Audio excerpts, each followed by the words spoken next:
Not about to get hit by lightning.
Doctor and California 49er Abner Ellis Wright was the first prospector to set his sights on what later became St. Elmo.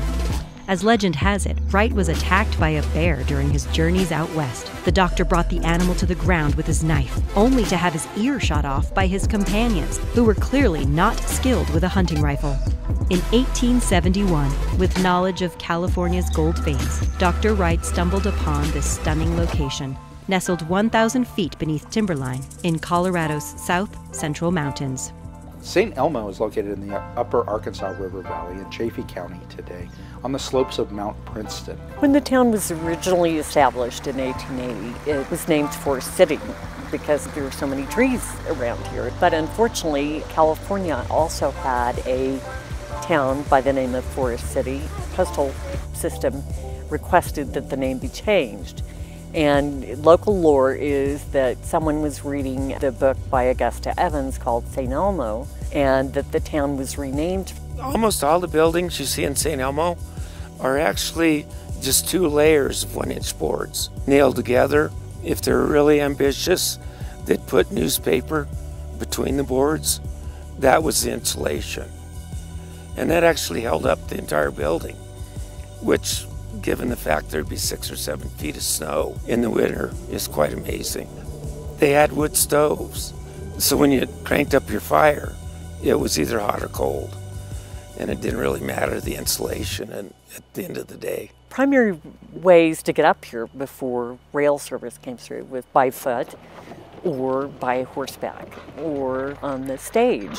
It was a bumpy long ride from Buena Vista. When you got off the stage, you could come and have a wonderful meal somewhere and find lodging and stay inside.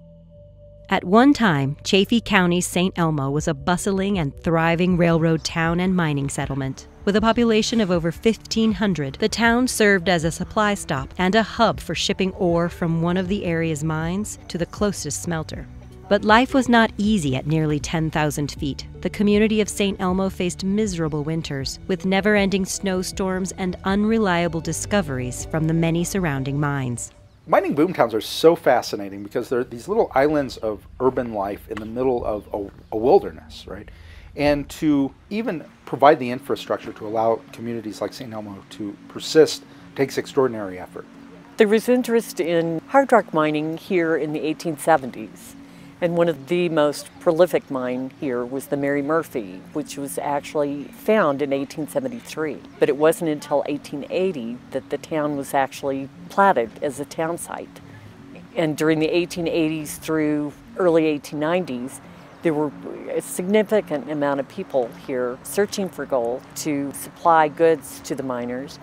But the key element in St. Elmo was the decision by the Denver, South Park, and Pacific to run their railroad line through this canyon and through the Alpine Tunnel. Before the railroad arrived, you brought in all of your supplies on the backs of mules. They couldn't grow things in St. Elmo, so all of their food was imported.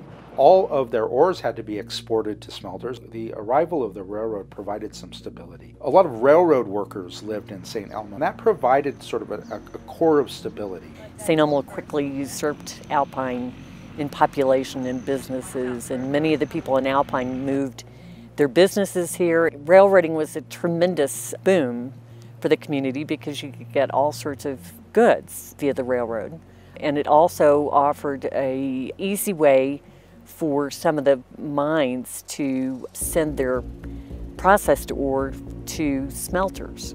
Life was a constant struggle, particularly because despite any of the amenities that they had, the gold miners still had to struggle with very remote locations of the mines, the remote location of their towns, harsh winters, dry summers, forest fires. Unfortunately, it was short-lived.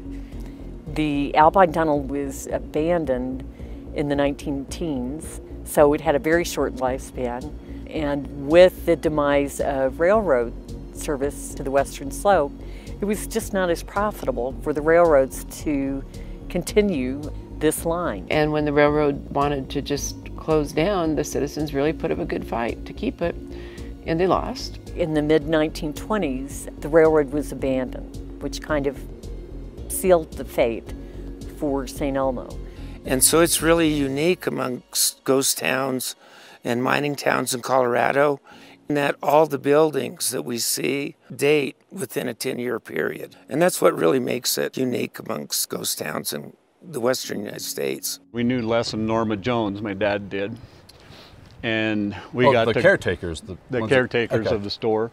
And so we got to go in, and the shelves were still stocked with the unsold goods that they had had in there for years.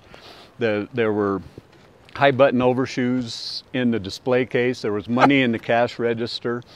It was a step back in time.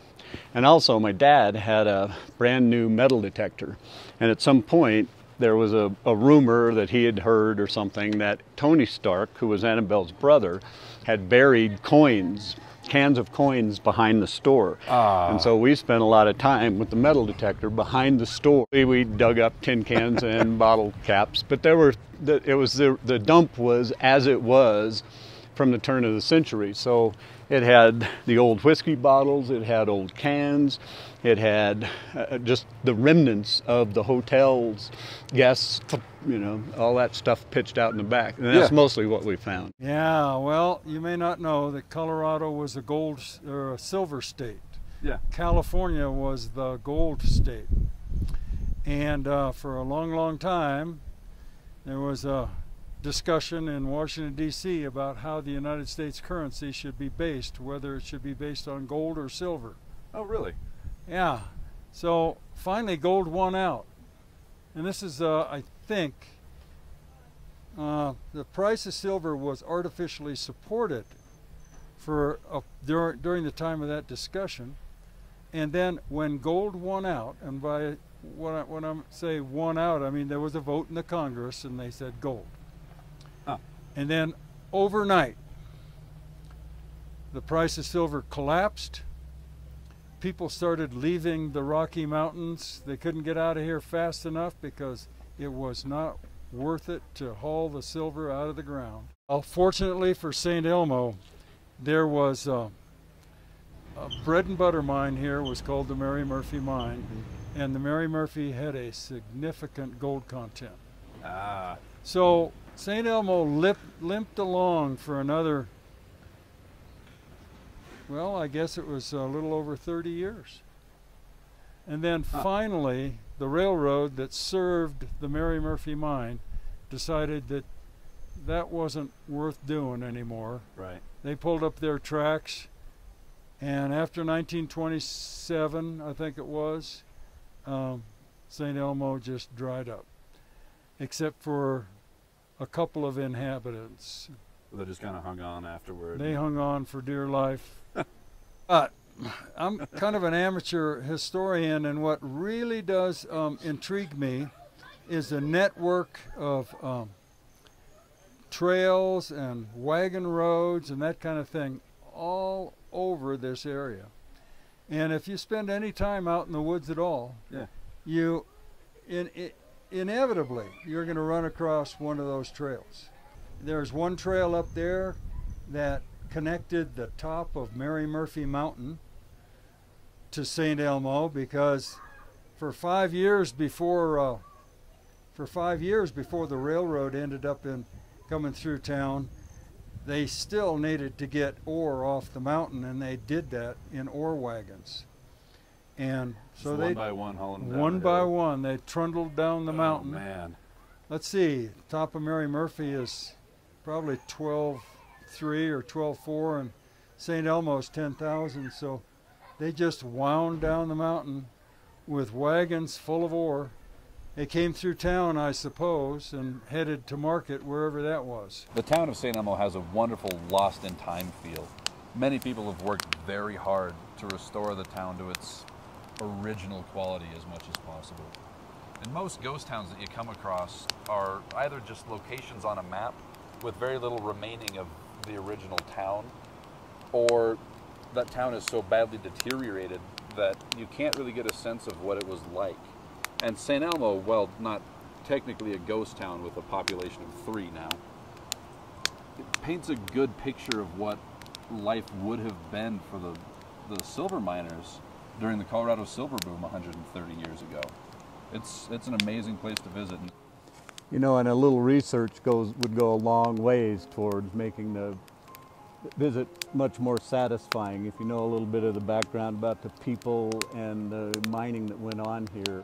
But I was 12 years old, and I still have vivid, very fond memories of St. Elmo. We stayed in a cabin just on the other side of the river from the store, and out in back of the cabin was a dump with all the old miners' discards still in it. And I still have vivid memories of what it was like here as a 12-year-old, because I was so impressed with it. And Main Street, they've had a couple devastating fires that ruined, took down a few of the buildings. The Stark family home was burned. Well, we've tripled our population here in the last 30 years. We've gone from 1 to 3.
Just piles of wagons.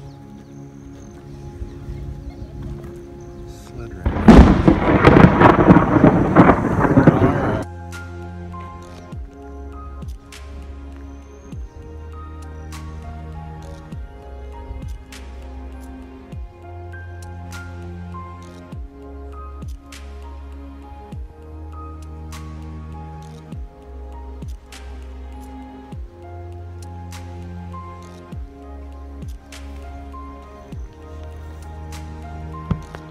Alright guys, that thunder is my cue.